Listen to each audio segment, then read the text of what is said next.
Hello, ladies and gentlemen. I am Carlos Emanuel Delgadillo Flores, and I am going to talk about the rules, the natural laws, how it's divided in scopes or sections, and what are the classifications and the characteristics of each type of rule, because not all the rules have the same characteristics, and also all the rules are not in the same type or classification. I'm going to continue. First, we need to define what's the difference between a rule and a natural law. A rule is a basic that can be applied in many ways, but it is not obligatory in all the manners. And the natural law is a rule that is only from the human being and is a natural system that studies the fundamentals. It's very different from the rule because natural law it doesn't codify, and also it doesn't have the obligatority in all the people. It's not coercible, like we're going to talk about in the next type of rules, like the legal ones.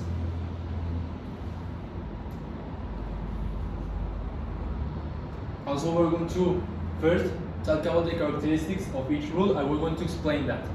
First, the bilaterality is when in a rule the two parts that are using this thing and have this situation are having both the obligations and the rights. They have the right to have the benefit of it, but they have the obligation to accomplish what has been told. And the other thing that is the other classification is the unilaterality, in which only one part that is involved has the obligation to accomplish what has been determined before they act. Also, the coercible part is when a rule it has the power to have the uses of force to make it apply. Only the legal rules have this characteristic that needs to be applied in all the ways, by all the manners. And the incoercible part is when a rule it doesn't have the obligation to be applied from all the subjects, the people, and the rules. Also, we're going to talk about the outside and inside. The outside part talks about what the individual or the person is being doing, not in his mind, but in the actions that he is performing. And in the inside, is talking about all the mental things that are happening in this part of the body, and how a rule can be in this part of the body and can be implemented in this thing. Also, we're going to talk about the heteronomous and autonomous. The heteronomous talks about when a rule has been not applied by you and has been not imposed by you to you. Is when another organism has imposed rules in you. And the autonomous talks about the rules that you implied yourself and you are making it happen to you by you. By the heteronomous talks about an organism that is not due to make the rules apply. We're going to talk about the classification and the four types that are more recognized of the rules. The first one is the religious.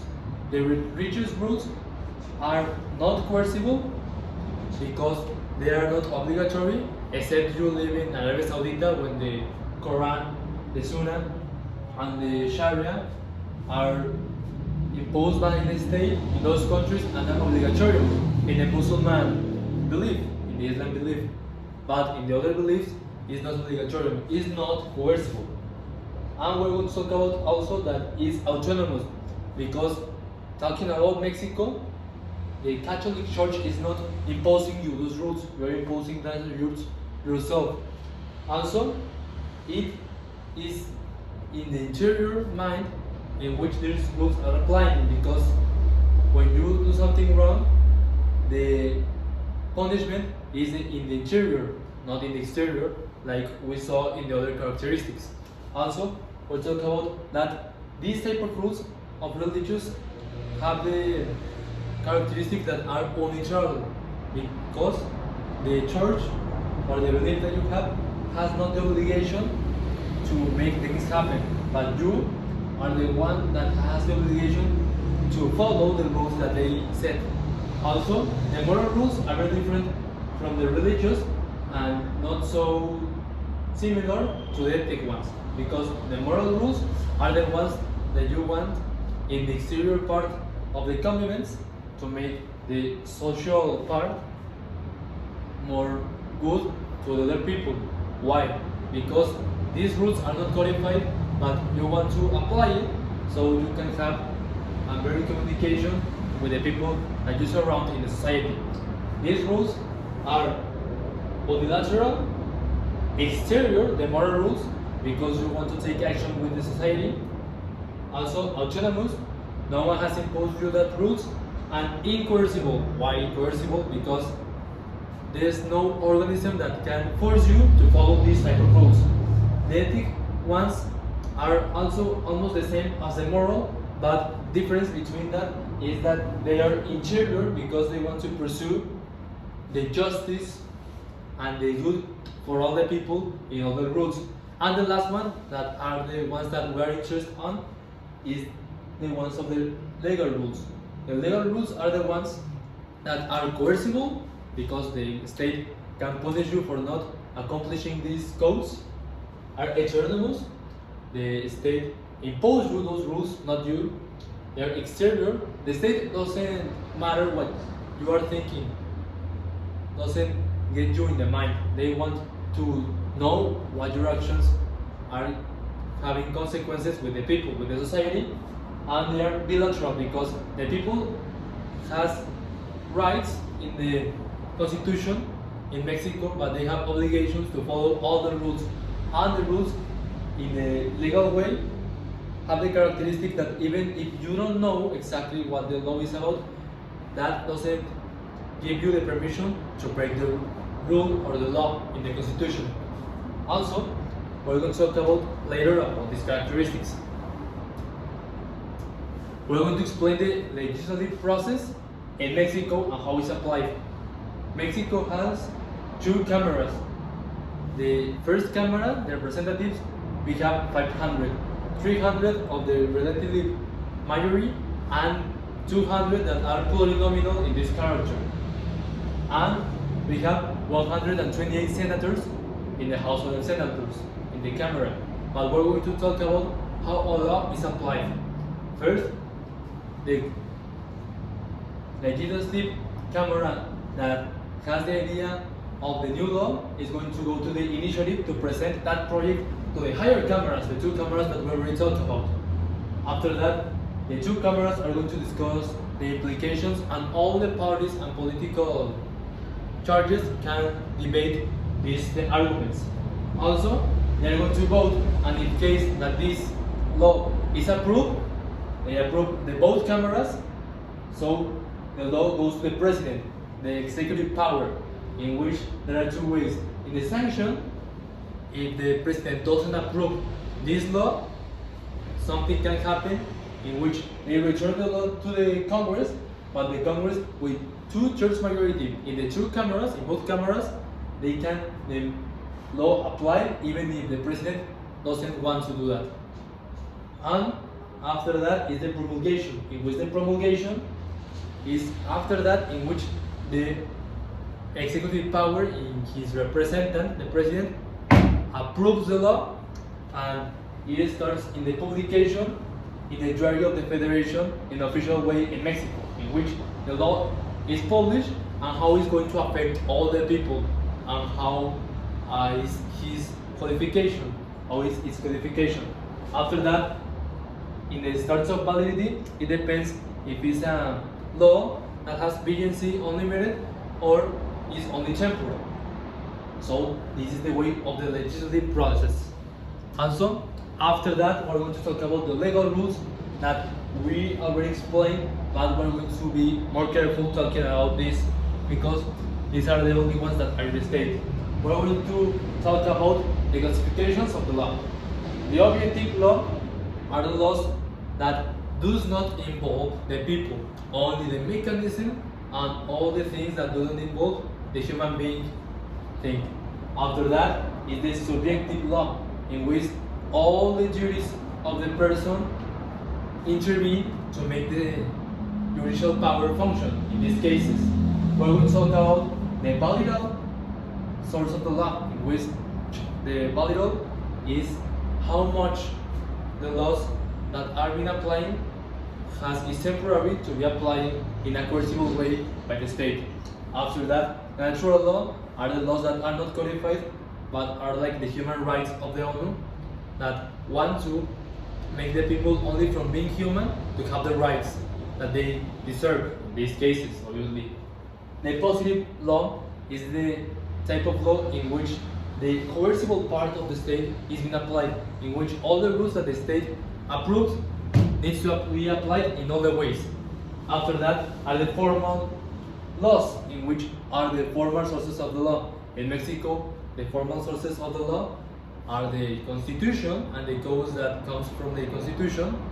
Also the jurisprudence as a supply source, the doctrine, the books and all that stuff, the uses and habits, and the general principles of the law that search and pursue the justice, and also the situation of the good for other people. And lastly, the social, in which is the liberal way in which all the things want to be favorable to the workers and all the things that involve the particular and the state in a liberal way, like in names. We're going to talk about the sections. First, the laws can be applied in the territories, but which kind of territory? The national laws are the ones that are only applied in the state that we are living in, like Jalisco in Mexico in this case. The foreign laws are the ones that are applied not in the country that you are living in, but in the outside countries. And the third classification are the uniform law and the international treaties, in which are the laws that are applied in all the countries, or is supposed to be, that has the participation like in the ONU or the ECOSOC that are very famous in these cases. After that, we're going to talk about the source.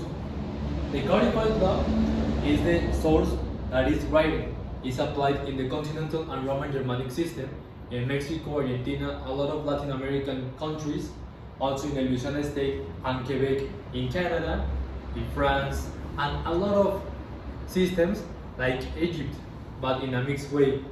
The other one is the jurisprudence, the precedent law, and how is the interpretation of the law taken by the judges and the judge, how can be the creation of the laws, like in England, Scotland, United States, Canada, and other people that uses the common law. The uses and habits are the ones that are only in some cases to the countries or the towns of the indigenous people that they don't have the jurisprudence or the codified law. Only how they are used to live in these cases. I don't like this type because it is not a statement and is so untrick and it doesn't function anymore. Maybe for the rural people, yes, but for the urban people, it's not functioning anymore.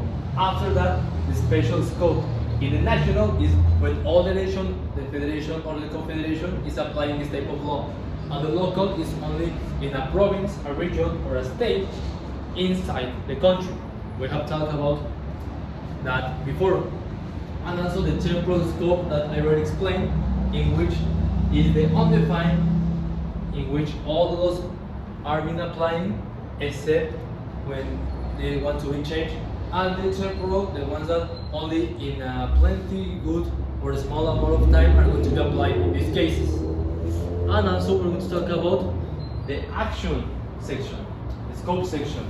The public are the ones that involve the state, like the penal, also the laboral can be, but that is a social thing in the laws. And also the taxes, because all the things that involve the state with particulars or with other states are public, and other things that do not involve the state are private, like the civil and all the things that wants to make money, like the law between enterprises, the cooperative, more commonly said in the US. And the validity. The validity talks about when the generic rules are the ones that are applied to all the people, and the individualization is only for a small group of a society. And lastly, we're going to talk about the hierarchy of the legal rules. First, the Constitution is the major source of law in Mexico. Also in the US, well, it's supposedly because they have the common law system. We're not going to talk about the US system right now. Also, India, Argentina, the Constitution is the formal law by excellence in the Neo-Romanist laws. Also, we're going to talk about the ordinary laws that are the codes that come from the Constitution, like the Labor Code, the Penal Code in Mexico. Also, the regulatory are the ones that are managed by the executive power, the president, for not only the public churches but for the people. And the individualization are for concrete cases in Mexico and for very concrete amount of people or small groups. So thank you very much. God bless you.